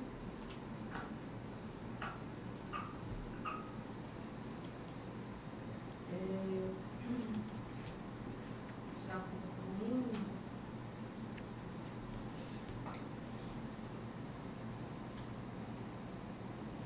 Você fala mais do que o Thaís. Ele falou muito mais do que o Rodrigo. Eu achei que tipo, o Rodrigo outro texto assim, na bibliografia, que eu também gostei muito rica, com textos em 3 idiomas, eu vi aqui. Você precisava de só um, né? Basta um, você tem 3. Um livro do Norberto Bobbio, que eu acho que você poderia acrescentar aqui, se chama O Tempo da Memória, que é uma biografia dele. Você tem aqui A Era dos Direitos, Teoria Geral da Política. E tem muitos outros livros, Sibeli, que eu vi que você me mostrou, você leu, marcou gelo 5, e você foi econômica aqui ao citar, né, a tua bibliografia. Pode enriquecer mais essa bibliografia, mais do que ela já é. Tá? Então, eram essas as minhas observações. Obrigada. Excelentes também observações. E agora, Sibeli, para as respostas, por favor. Professora, a senhora pode só repetir o nome do livro do Bobbio, por favor? O Tempo da Memória. Certo. O Tempo da Memória.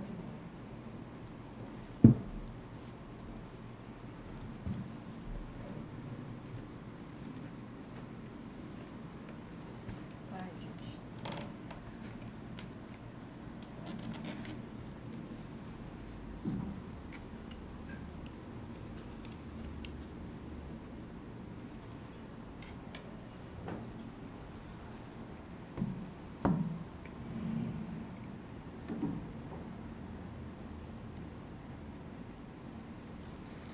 Pronto. Vou tentar responder o máximo possível, professor. Tem quanto tempo para responder? A rigor, você teria o mesmo tempo Tá. deles. Não, mas eu vou tentar assim, responder isso assim, ao mesmo tempo. Essa questão do storytelling que o professor Magno perguntou, é exatamente isso que você disse. Eu acho que eu estou fazendo isso, né? De contar uma história que seja relevante e que tenha relação com o que você quer desenvolver e desenvolver em seguida. E aí eu tentei fazer isso com o caso de Mariana, por exemplo, os principais que eu lembro, né? Mas com bem menos detalhes do que o que você falou, foi de uma forma mais geral. E também com o Narradores de Javé, que é um filme que eu adoro e que eu já escrevi vários artigos sobre, que eu venho inserindo, assim, quando dá, porque precisaria de mais uma hora para falar sobre ele. Mas quando a gente coloca num panorama em relação à memória, ele é muito significativo e ele tem muitas lições, assim, que podem ser abstraídas.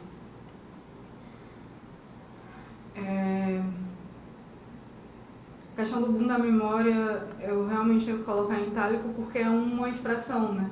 É uma expressão que se usa principalmente quando se trabalha em memória coletiva no âmbito da história. A Carta de Fortaleza também estava falando mesmo sobre patrimônio material. A pergunta sobre o uso de coletividade, sociedade e comunidade, na verdade, é porque eu sempre tive comunidade como um grupo mais restrito e a sociedade como um grupo mais institucional, mas realmente pensando a partir da veia do comum, faz muito mais sentido usar a comunidade de forma mais geral e não ficar alternando, porque pode realmente causar algumas dúvidas.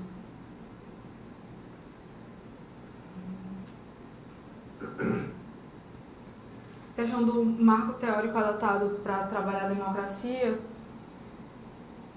eu acho que vai aí trilhando também uma questão da teoria da justiça, que eu trago em algumas partes, né? Vem no primeiro capítulo, vem no terceiro capítulo também, principalmente com o Rawls e com a Amartya Sen, e vinculado à questão da liberdade.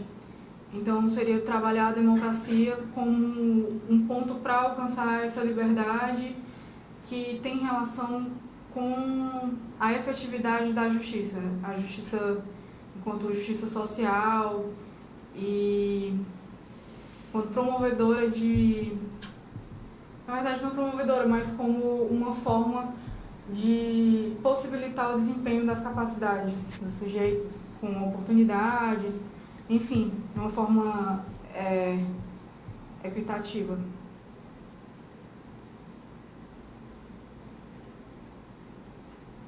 Essa pergunta sobre a diferença entre memória coletiva e fluxo de saberes, eu tenho que me reunir com o meu orientador para responder, então ela vai ficar para uma outra vez, porque é realmente complexo e, inclusive, quando eu falo que ela se encaixa mais na memória coletiva, é nesse sentido, se encaixa mais, né? Não quer dizer que ela não esteja em relação com todas as áreas. Eu vejo que todas essas áreas, elas dialogam muito e existe um diálogo, pelo menos aparentemente, maior entre memória coletiva e fluxo de saberes. Mas uma explicação mais detalhada, eu acho que precisaria de mais estudo para que eu pudesse responder isso nesse momento.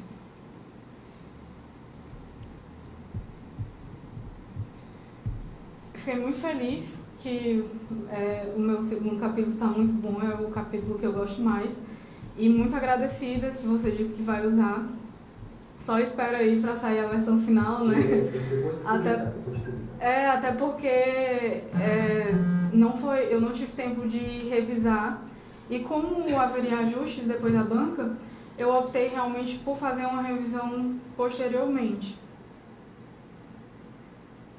Passando as perguntas da professora Ana Carla. Professora, essa parte que fala sobre direitos humanos e direitos fundamentais, eu acho que talvez tenha faltado como direitos culturais como direitos humanos e direitos fundamentais, e aí não seriam 3, seriam 2. E aí a diferenciação é essa questão constitucional mesmo, né? Que os direitos humanos estão ligados ao plano internacional e os direitos fundamentais estão ligados ao plano interno nacional. A questão do mapa, né, que depois a professora também falou do Democracy Index, mas o professor Magno falou sobre o mapa. Tinha um mapa e aí eu removi porque estava muito extenso e eu certamente não percebi que citava o mapa no parágrafo. E o processo do Democracy Index, professora, ele é um estudo feito pelo The Economist. E tem todo o procedimento lá. É um estudo muito longo, assim, traz muitos outros índices, muitas outras porcentagens que, assim, fugiriam da questão se eu fosse colocar, né? Mas se a senhora quiser também eu posso enviar depois.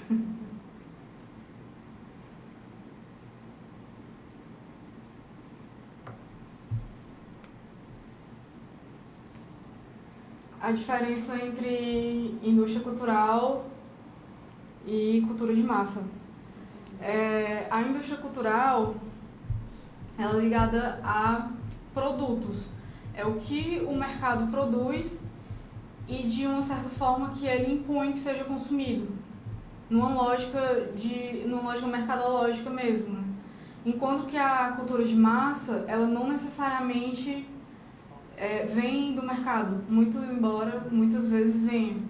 E ela vai ser mais difundida e geralmente traz elementos que não tem um conteúdo tão rico. É mais ou menos isso. A indústria é um produto e vai ser imposta, enquanto que a cultura de massa ela é uma coisa mais aceita genericamente pela população. Espero que eu tenha conseguido responder todas. Não sei se eu pulei algum, mas... Está satisfeito, professor Mário?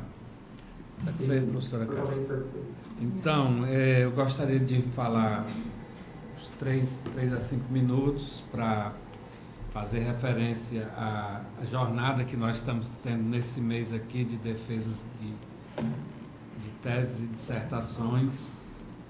O mês de agosto concentra quase todas, né, professora Ana Carla? E coincidiu dessa vez de ser o período no qual eu tive mais orientandos defendendo, 5 orientandos defendendo, e a Cibele vai ser dessa leva agora a última, os outros 4 já defenderam.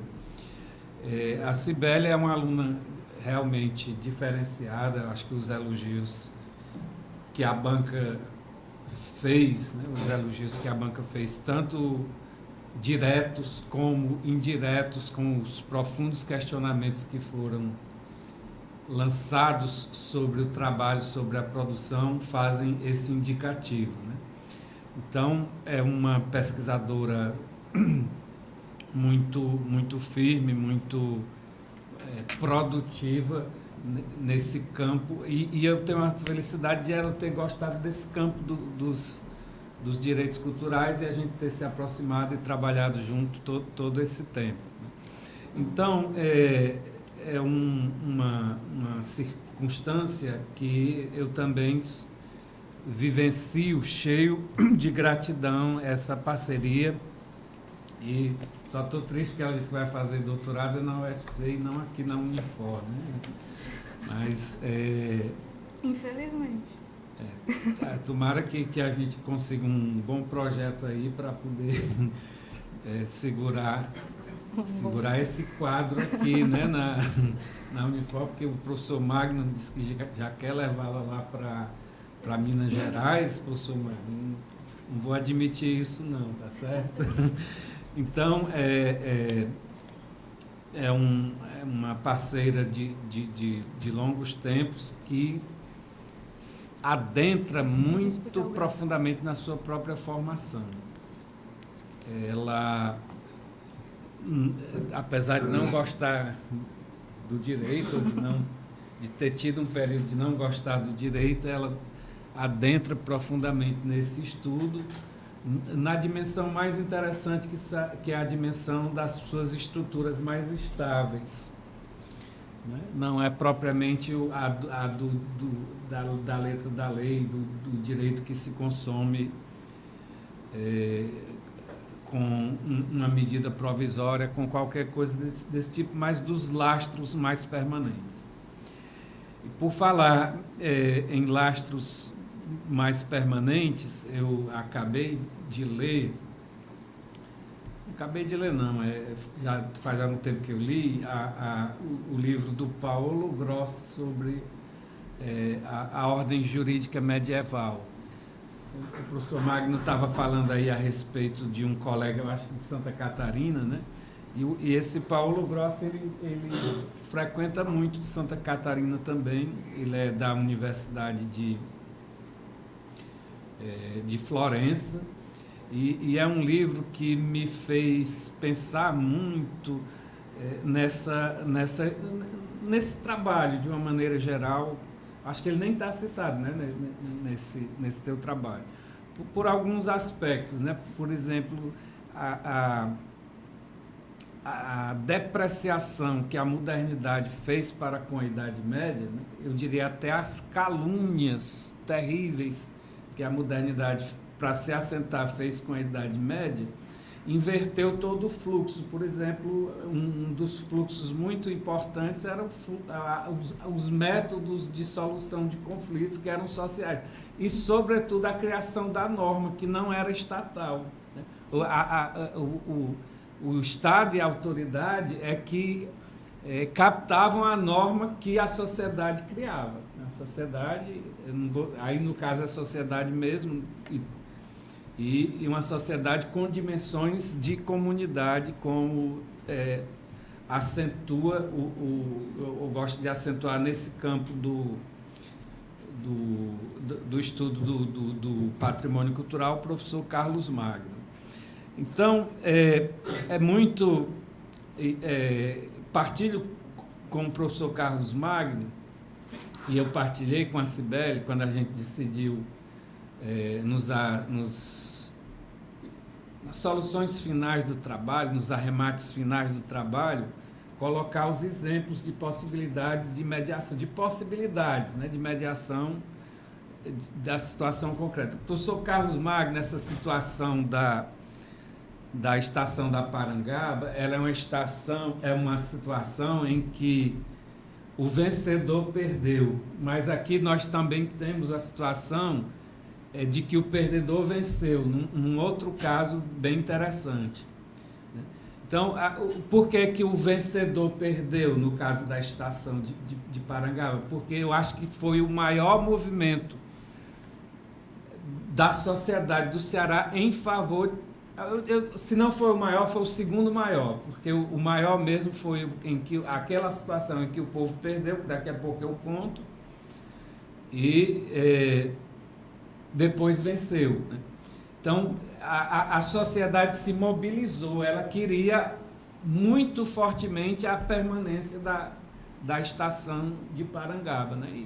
E barulho para a estação talvez não fosse um grande problema, né? Porque ela convivia historicamente com o trem, né? Do lado a lado, o normal dela era ter essa convivência. Aí o pessoal conseguiu isso, mas eu partindo da mesma sensação de dor no coração, porque eu acho que aquilo é uma humilhação do patrimônio cultural, a situação. Então, venceu do ponto de vista, porque para enterraram, fizeram um rebaixamento da estação, ou seja, enterraram duplamente. Então, talvez a morte digna fosse mais interessante do que a humilhação na vida, né? E talvez uma outra coisa, que aí a gente vai discutir, porque eu gosto muito das bancas, das duas bancas que eu participei com o professor Carlos Magno, e certamente outras virão, é que ele questiona não somente o trabalho da aluna, mas o meu próprio trabalho. Eu gosto demais disso, porque me remete para sair pensando mais a respeito disso, né? Então, o outro caso em que o pessoal perdeu foi um caso muito rumoroso aqui na cidade de Fortaleza, foi o caso da Praça Portugal. Não sei se você ouviu falar. Esse caso da Praça Portugal foi um caso no qual eu me inspirei para fazer um artigo que não sei se tem algum merecimento, em que eu falo da mutação do locus, do estudo, no caso do tombamento, do plano do direito administrativo para o plano dos direitos culturais. Porque a prefeitura, no caso aqui, chegou com toda a força para, num ato administrativo, num ius imperi, derrubar a praça. Aí chegaram lá as máquinas, aí começaram a derrubar. Aí, quando o pessoal viu, protegeu a Praça Portugal. E o pessoal saiu protegendo, inclusive, do ponto de vista jurídico. Saiu protegendo do ponto de vista jurídico, mas aí foi perdendo e perdeu em todas as instâncias. Perdeu na Câmara dos Vereadores, porque o prefeito fez sem autorização, mas aí, como tinha maioria, conseguiu autorização. Teve um conjunto de ações judiciais e perdeu também. Mas o final das contas, sabe o que foi? É que a administração percebeu que ia ter um dano terrível se derrubasse a praça. Então, esse caso foi exatamente o inverso, né? Em que os perdedores, do ponto de vista judicial, venceram do ponto de vista dos fatos, né? Então, professores, essas observações, elas são apenas no sentido de homenagear e agradecer suas participações, as observações que foram feitas sobre o trabalho da Cibele, as boas perspectivas que são projetadas para esse trabalho, e fico muito contente e muito agradecido com as sugestões de aprimoramento. Gostaria de dizer que especificamente sobre a divisão que eu proponho dos 3 grandes campos nos quais se baseiam os direitos culturais, são artes, memória coletiva e fluxo de saberes. A Cibele antecipou algo da resposta que eu daria, mas eu poderia aprofundar um pouco mais, e aprofundarei em outro momento, mas aqui a sabatina é para com a nossa querida Cibele nesse instante. Mas fico agradecido a Cibele por ter introduzido essa questão no que concerne a algo de resposta que eu também daria. Minhas senhoras e meus senhores, ditas essas palavras, peço a gentileza de se retirarem um pouco para que a banca possa deliberar. Então, a Thaisa, que já é mestra em Direito, aí vai ler o resultado da ata dessa sessão. Em seguida, o presidente suspendeu a sessão.